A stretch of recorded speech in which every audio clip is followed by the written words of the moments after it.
এখন বলেন, আপনি যখন সেই সিঙ্গেল খাটে ঘুমান, 12টা বাজে ঘুমাচ্ছেন, সকাল 8টা বাজে আপনি উঠলেন, বড় অবাক্যর বিষয়, যে খাটে শুয়েছেন সেই খাট থেকে উঠেছেন।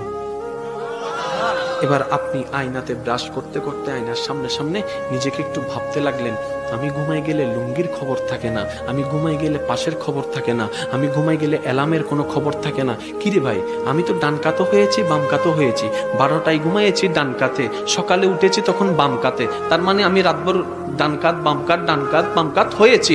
আমার তো সেন্স কাজ করে নাই আমি কতটুকু কাত হয়েছি। কিরে, আমি পড়লাম না কেন, আমি পড়লাম না কেন, আমি পড়লাম না কেন, সিঙ্গেল খাট থেকে আমি পড়লাম না কেন, সিঙ্গেল খাট থেকে আমি পড়লাম না কেন, ভাবতে ভাবতে ভাবতে তারপরে সেই রুমের মধ্যে সিসি ক্যামেরা লাগাইলো, সিসি ক্যামেরা লাগাইছে নিজেকে পর্যবেক্ষণ করার জন্য।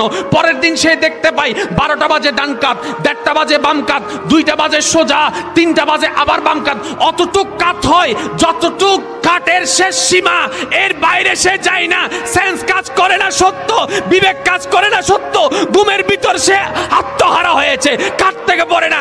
এবার মন উত্তর দেয়, কেমনে সম্ভব? এবার মনে বলে, যে আল্লাহকে তুই ভুলে গিয়েছিস ডাকতে, ওই আল্লাহ তোর যত্ন নেওয়া ভুলে নাই রে বান্দা, ভুলে নাই, ভুলে নাই, ভুলে নাই।